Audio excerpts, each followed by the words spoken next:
केरल में पिनराई विजयन की वामपंथी सरकार यूनिवर्सिटी और कॉलेजों के लिए एक नया विधेयक ला रही है। बिल में यूनिवर्सिटी कर्मचारियों के केरल सरकार और राज्य की यूनिवर्सिटी के खिलाफ बोलने पर रोक का प्रस्ताव है, लेकिन केंद्र सरकार और केंद्र सरकार की नीतियों की आलोचना पर रोक नहीं है।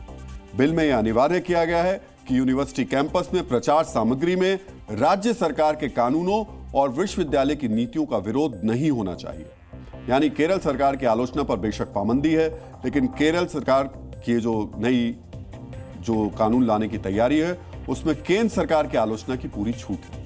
यह छूट उन लोगों को सूट करती है जो अभिव्यक्ति की आजादी की मनमानी परिभाषाएं गढ़ते हैं। यहां हम आपको प्रसिद्ध अमेरिकी विद्वान नोम चोम्स्की का एक कोट शेयर करेंगे। चोम्स्की ने कहा था कि यदि आप अभिव्यक्ति की स्वतंत्रता में विश्वास करते हैं तो आप उन विचारों के लिए अभिव्यक्ति की स्वतंत्रता में भी विश्वास करते हैं जो आपको पसंद नहीं है। लेकिन केरल की लेफ्ट सरकार अभिव्यक्ति की आजादी पर सेलेक्टिव सोच रखती है। पी विजयन सरकार के लिए अभिव्यक्ति की आजादी का मतलब सिर्फ केंद्र की नीतियों का विरोध है। अगर गलती से भी केरल सरकार की नीतियों का विरोध किया तो वो अपराध होगा। वैसे यह पहली बार नहीं है जब केरल की सरकार ने अभिव्यक्ति की आजादी को अपने हिसाब से परिभाषित करने की कोशिश की। हम आपको करीब 4.5 साल पुरानी एक कहानी याद दिलाना चाहेंगे। अक्टूबर 2020 में केरल की लेफ्ट सरकार एक अध्यादेश लाई थी।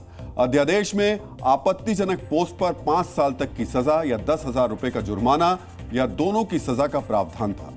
लेफ्ट सरकार केरल पुलिस अधिनियम में अनुच्छेद 118A जोड़ना चाहती थी।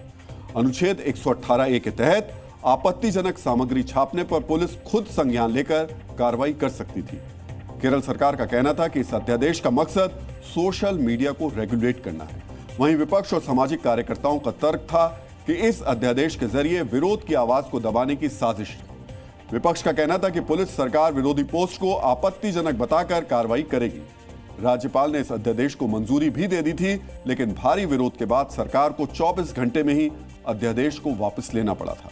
यहां हम केरल के सीएम पी विजयन को कबीरदास की कविता की 2 पंक्तियां जरूर याद दिलाना चाहेंगे। निंदक नियरे राखिए आंगन कुटी छबाए, बिन पानी साबुन बिना निर्मल करे सुभाए।